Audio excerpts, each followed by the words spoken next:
Banjir merendam wilayah Tayan Hulu Kabupaten Sanggau, Kalimantan Barat dengan ketinggian air mencapai 1 hingga 3,5 meter.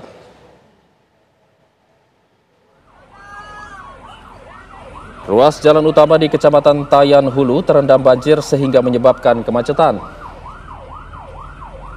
Bencana banjir terjadi akibat meluapnya Sungai Sekayu dan Sungai Tayan setelah hujan lebat.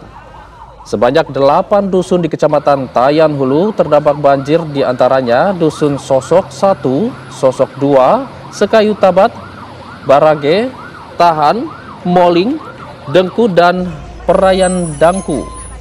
Data sementara sebanyak 810 kepala keluarga atau 2.985 jiwa terdampak banjir.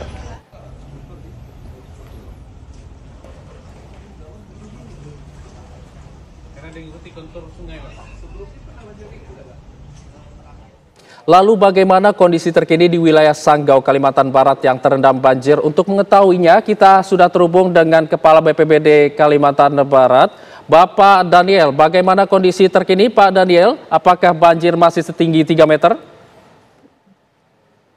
Baik, terima kasih.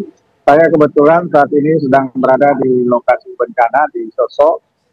Puji Tuhan bahwa kondisi pada pagi hari ini air sudah mulai surut. Kemarin memang kedalaman bervariasi, paling tinggi kurang lebih 1,5 sampai 2 meter di tempat-tempat tertentu. Dan warga yang terdampak ada 931 kepala keluarga atau 3.403 jiwa. Dan warga yang terdampak ini ada juga yang sudah kita ungsikan di 2 titik, yaitu di Dusun Barage dan di Dusun Sekayu. Di sana disediakan tenda-tenda pengungsian. Baik, Pak, untuk banjir ini hanya terjadi di wilayah Sekayu saja, di wilayah sebelah barat dari Sanggau. Apakah banjir ini tersebar di berbagai wilayah Kabupaten Sanggau, Pak? Ya, memang banjir ini yang terberat itu, yang terparah ini di Desa Sosok ini ya, yang sudah di 8 dusun ini. Ya, Desa Sosok. Ya, puji Tuhan di daerah-daerah lain masih dalam kondisi relatif aman. Ini banjirnya hanya sifatnya banjir genangan. Tetapi untuk wilayah Kalimantan Barat sendiri sudah ada 2 kabupaten yang saat ini sedang banjir, yaitu Kuburaya. Kalau kita pergi ke arah Sosok ini juga melewati daerah itu, dan kemarin mobil yang saya tumpangi sempat macet kurang lebih 2 jam dalam perjalanan. Bisa Anda ceritakan, Pak, banjir ini terjadi akibat apa? Apakah memang banjir di Desa Sosok ini rutin terjadi setiap tahunnya? Ya, sebenarnya kan banjir ini di Desa Sosok ini bukan kali yang pertama ya, tetapi ini terjadi berkali-kali dan ini tempatnya juga sama. Hujan ini hanya sebagai pemicu saja. Nah, itu sebabnya BPBD Provinsi Kalimantan Barat bersama instansi terkait menurunkan tim untuk mencari akar persoalan itu. Karena memang kalau kita lihat geografisnya di Sosok ini, saya dari malam tadi sampai pagi melihat sendiri, ada kemungkinan bahwa lingkungan di Desa Sosok ini seperti parit, drainase, kemudian sungai-sungai sudah mengalami pendangkalan. Dan ini harus kita cari solusinya ya, dan ini harus kita kerjasamakan dengan instansi Polres lainnya. Bapak, apakah sejauh ini banjir ini melumpuhkan lalu lintas di jalan penghubung antara kabupaten, Pak?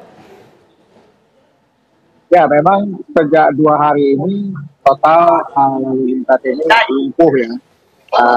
Malam tadi kebetulan saya tidur di tenda pengungsian, itu panjang sekali antri mobil karena harus menunggu air ini surut. Tetapi pagi hari ini kita bersyukur sudah surut dan mobil-mobil yang rendah itu sudah bisa melewati jalan ke arah dari Sosok ke arah Sanggau begitu. Yang kita berharap hari ini tidak terjadi hujan dan sehingga banjir ini semakin surut begitu.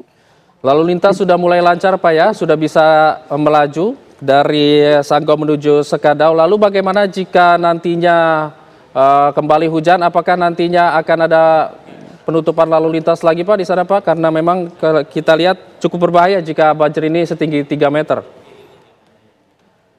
Tentu untuk mencegah kemungkinan-kemungkinan yang tidak diinginkan, apabila memang turun hujan dan banjirnya masih seperti yang 2 hari yang lalu, tentu jalan ini akan kita kendalikan arus lalu lintas.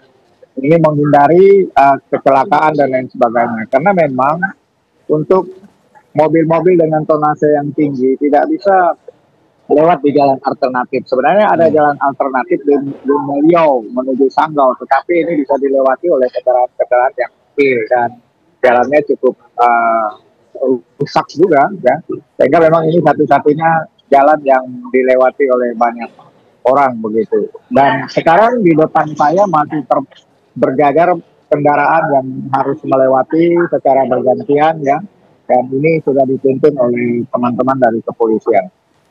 Baik, terima kasih Bapak Daniel atas waktunya bersama kami di Kabar Pagi. Kami harapkan semoga ini banjir ini segera surut.